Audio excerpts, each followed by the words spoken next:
조직 내 신구 세대 간의 갈등으로 고민하는 팀장님이 보내주신 사연입니다.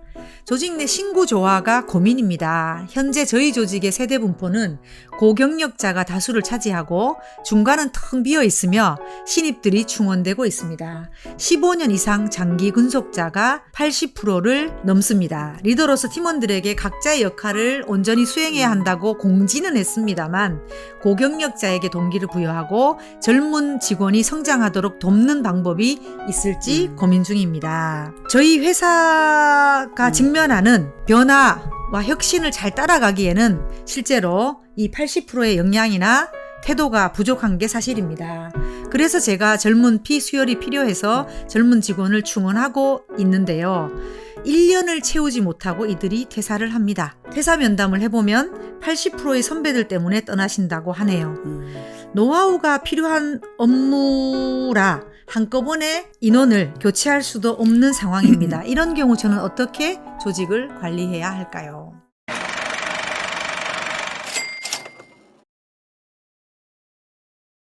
이 젊은 세대들이 퇴사 면담을 했을 때 80%의 선배들 때문에 나간다라고 했는데 어떤 부분 때문이라고 했을까요?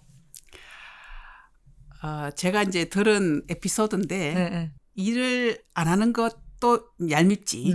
얄미운데 이 일을 안 하는 것보다 더 얄미운 게 얄밉다는 게 마음에 안 드는 게 불만스러운 게 나서지 좀 마세요.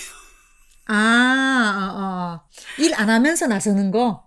자기 일은 제대로 못하면서 그렇게 혼수두기를 한대. 미칠 것 같아. 정말 차라리 그냥 월급 루팡으로 살았으면 좋겠대. 그럼 나 신경 안 쓰고는 내일 하겠는데 자기 일은 잘 못해가지고 맨날 팀장한테 지적받으면서 내가 궁금해하지도 않는 일에 나와서 간섭하고. 네. 자기 너무 싫다는 거야. 그래서 그렇게까지 갈등이 심한가? 네. 그 생각을 한 적이 있어요. 그래서 차라리 그냥 월급 루팡이 되어라 이렇게 얘기하는 신입의 얘기를 들은 적도 있어서 이게 이 팀장님만의 고민이 아니고 이게 굉장히 여러 조직의 고민이구나라는 생각을 하고 있습니다. 근데 네. 그 월급 루팡이 예를 들어서 우리가 이제 뭐 10명인데 네. 루팡이 한둘이 있는 거는 조직이 흡수가 돼요. 네, 할 수가 네. 있어요. 네, 근데 네, 네. 여기는 지금 80%거든요. 네. 그래서 저는 그 문제를 좀 해결을 해야 될 것 같아요. 80%가 자기 일을 하지 않으면 이 상황이 계속 지속될 것 같거든요. 근데 이제 이분은 아직까지 이 선배들이 월급 루팡이라는 얘기는 아직 안 나왔으니까. 노하우가 필요한 업무라고도 하셨고. 네. 그러니까 뭐 그거는 제가 들은 이제 극단적인 하나의 에피소드이고요. 그럼 이 팀장님이 이 상황을 어떻게 해결해 나갈 것인가. 이제 그 차원으로 말씀을 드리자면 이제 두 가지 우리가 좀 정리해 보는 게 어떨까 싶어요. 첫 번째는 이 선배들이 월급 루팡이 되지 않도록 일단은 자기 몫을 하도록 하는 거 한 가지. 그다음에 원하지 않는 대화를 제발 선배님들 그만 좀 하세요. 이 선배들이 사랑하지도 않는 후배들한테 가서 얘기를 안 하잖아요. 관심 있고 도와주고 싶은 마음이 있어서 아마 얘기를 했겠죠. 그렇지만 신입들이 원하는 방식이 아니야. 그러니까 소통 방식의 어떤 변화가 좀 필요하지 않느냐. 이 두 가지 차원으로 이 사례를 좀 다뤄야 될 것 같네요. 네. 일을 하게 하려면 어떻게 해야 될까요? 지금 이제 고경력자가 80% 이상 되면 누구한테 시킬 일이 없어요. 이렇게 후배들한테 시킬 일이 없다고. 시키면 일이 안 돌아갈까요? 이분들이 다 하셔야 돼. 핸즈온해서 다 해야 되는 실무자들이에요. 그러니까 실무적으로 일을 할 수밖에 없게끔 업무를 어사인해야 된다. 그러니까 사실 우리나라 특히 이제 큰 기업들의 일들이 묶여서 돌아가거든요.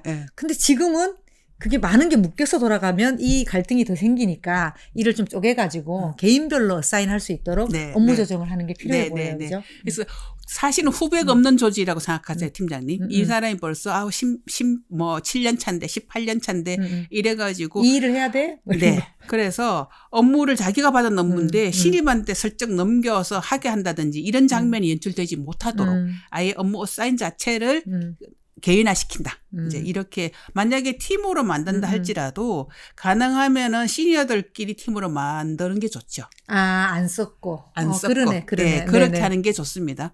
그렇게 해야지 신구 갈등이 안 생기잖아요. 그래서 업무에 대해서 조금 더 명확한 책임제로 가시면 좋겠다. 네. 네. 특히 요즘 세대들은 이 공정함을 중요하게 생각하니까. 그럼요. 네, 그렇게 네. 하시면 좋겠다 하는 부분이고 번째? 사실은 업무적인 것보다도 소통의 문제 때문에 신구 갈등이 더 많이 생기는 것 같아요. 네, 그래서 약간의 고정관념과 선입견도 좀 있는 것 같고 사실은 실제보다. 네, 네. 그래서 양쪽이 가지고 있는 고정관념이나 선입견에 대해서도 우리가 한번 오픈해서 얘기 한번 해볼 수 있는 장을 만드는 것도 네. 전 나쁘지 않다고 봐요. 예방 차원에서라도 예, 나쁘지 않다고 보고요. 그다음에 양쪽의 그룹에서 상대의 그룹, 이렇게 선배들이 후배들이 선배들한테 기대하는 바도 있고 또 경험하면서 불편한 점도 있을 거 아니에요. 네. 이런 걸 우리가 피드백할 수 있는 어떤 채널을 만드는 것도 네, 좋을 것 같아요. 그러기도 하고 또 다 네. 꼰대는 아니거든요. 그렇지. 조직 내에 네. 좀 더 오픈된 분들도 있을 거니까 네. 이제 그분들을 좀 네. 활용하셔가지고. 네. 그래서 팀장님이 특별히 이제 더 후배들, 이제 신입들한테 불만의 대상이 되는 만약에 시니어가 있다 그러시면 이분들은 개별적으로 피드백 하셔야 돼요. 그다음에 그 언행을 바꾸도록 개별적으로 코칭하셔야 됩니다. 그리고 개인적인 변화를 좀 해줬으면 좋겠다는 기대감을 기다리시는 문제가 아니에요. 이건 바로 조치를 취하셔야 되는 부분이니까 대단히 소통에 문제가 있는 분은 1:1 코칭을 해서 좀 변화를 일으키시고요. 그다음에 좀 아까 말씀하신 것처럼 좀 열려 있고 이제 수평적 소통이 가능하시는 시니어한테는 오히려 적극적으로 신입을 매칭해가지고 조직 적응을 돕고 업무를 같이 하면서 노하우를 전수받을 수 있도록 시니어랑 멘티? 네, 뭐 이런 거? 주니어를 네. 한 팀으로 만들어서 과제를 주어서 자연스럽게 조직에 녹아들도록 그렇게 조치를 하시는 게 어떨까 싶습니다. 네. 네. 또 젊은 직원들이 배우는 거 중요하게 생각하거든요. 그렇죠. 그렇게 하면 훨씬 네. 동기부여가 될 것 네. 같고. 네. 그다음에 이제 뽑아놓고 나서 네. 그냥 1년 뒤에 나갈 때 퇴사 면담하지 마시고 입사를 하셨을 때 어떤 우리 조직의 분위기와 내가 어떤 방향으로 이 조직의 문화를 좀 만들어 가려고 하는지 네. 이런 걸 얘기를 함으로써 네. 신입들이 자기의 기대치를 좀 적절하게 가져갈 수 있도록 도와주는 것도 네. 좋을 것 같습니다.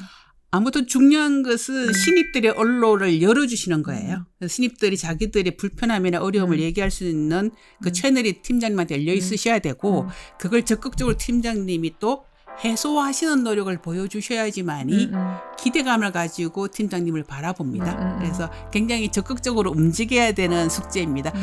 이게 너무 어려운 숙제고 손대지 못할 것 같아라고 차일피일하다 보면 이게 조직적인 문제가 됩니다. 그냥 네. 가볍게 생각하시고 지금 말씀드린 거 하나부터 시작을 해보시기 바랍니다. 네, 해보시고 또 고민되는 게 있으시면 연락 주세요. 저희가 또 다뤄드리겠습니다. 감사합니다.